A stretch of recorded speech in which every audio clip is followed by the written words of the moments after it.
up, all my fight fans? So, Cesar Gracie has now talked about Nick Diaz and why we have not seen him return. We've seen him in the Octagon back in September 2021 against Robbie Lawler, if I'm correct. And yeah, he definitely did not look his greatest. But now we have a better understanding on why. It turns out that Nick Diaz had to have some neck surgery.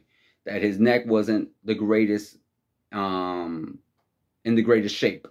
And Cesar Gracie also mentioned that they actually wanted Nick to face Hamza at that time, which did not make sense. Like, why are we going to put him against Hamza? You guys, again, the UFC, which this really bothers me at times. Like, why are you guys trying to put somebody that could potentially be a big superstar? Of course, we all probably know the answer already, is because Dana White has mentioned multiple times that the Diaz brothers are hard to deal with. But then again, I say, why are we going to try to put him against another dominant fighter? Why not try to save your fighters, your big name fighters? Because unfortunately, no matter what, Hamzat, good fighter, can't wait to see him fight. He got to fight against Nate Diaz, but he's never going to be that star, or not anytime soon, I should say. Never going to be anytime soon that star as a Nick Diaz. And that's something that you got right there. You got always an all-time superstar in Nick Diaz.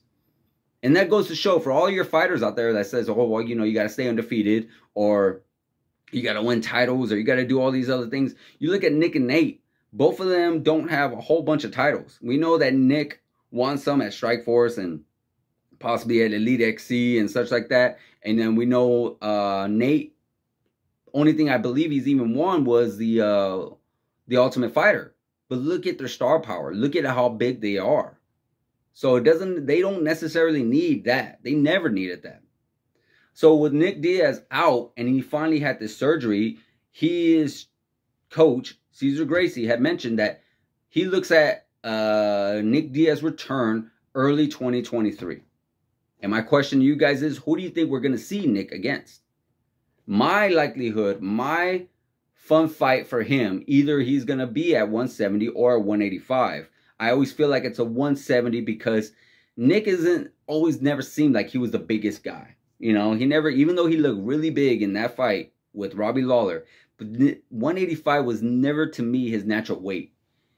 And even though I feel he would do really good in there, but I just don't feel like he would succeed much because of the grapplers. And we know how much Nick and Nate have trouble with grapplers. So at 170, even though there's grapplers there too, one of my favorite fights for him to have would have been always Jorge Masvidal. You know, these guys have gone back for a long time. These guys, I believe, were both at one time in Strikeforce and even in the UFC. I'm not sure. I know Jorge was definitely, you know, a rising star when Nick was around in those times around 2013, 14, and 15. But now these two guys ever meet in the Octagon, I would actually be very interested, especially if we get a good, healthy Nick Diaz. Now, don't disrespect to Robbie Lawler. You know, he did his job. He went in there and he won. And Cesar Gracie even mentioned that. Like, hey, if I lose to somebody, I want to lose to Robbie Lawler because he respects Robbie Lawler. You know, and that's very, very, a very respectful thing for Nick to say. You know, because they are actually one apiece, which even brings me to my next option, a Robbie Lawler, Nick Diaz Part 3. You know, both fights were actually very exciting, regardless of the fact that Nick wasn't in the best of shape, in the best of health at that time of the fight. He still looked really good in those first couple of rounds. Maybe not the Nick of old, but for someone that's been gone for almost 6 years, he actually looked really good.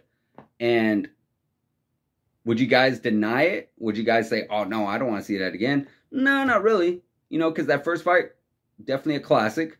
The second fight, I wouldn't call it a classic, but hey, it was definitely entertaining. Now, if you put this on another pay-per-view event, possibly make it an undercard fight, yeah, honestly, why not? Absolutely. I definitely would love to see that. As far as his third option, not sure how many more options we have. I mean, again, I don't want to give him and feed him to the wolves right away. And speaking of wolves, Hamzat Chimaev, I'm not sure about that one either.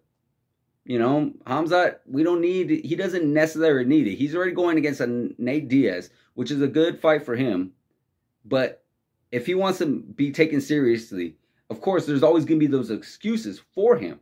Like if he loses to Nate or Nick, it's just going to show how unready he is. If he wins against Nate or Nick, in many ways he was supposed to win. So I feel he shouldn't even avoid these guys. It would help his star power. It would help his popularity. But as trying to be an all-time competitor, an all-time great, it ain't gonna do much for you. It ain't gonna do much for you because you're facing someone that's way past his prime. You know, I look at Nick Diaz like a Donald Cerrone, a Jim Miller, if you will. You know, I don't see him possibly going for a title fight. If he does, I wouldn't be mad at it. Be a little surprising, like, hey, you know what? He definitely proved me wrong. But yeah, you put him in there against someone like Kamaru Usman, that might be a real tough night for Nick. So let me know what you guys think in the comments. Who do you think Nick should come back in 2023 against? Should it be a Robbie Lawler Part 3? Should we get another actual BMF title defense from Jorge Masvidal and have them two go at it? Or is there some other opponent that you guys would like to see him go against? Let me know in the comments. Like, subscribe, hit the notification button, and I'll see you guys in the next video.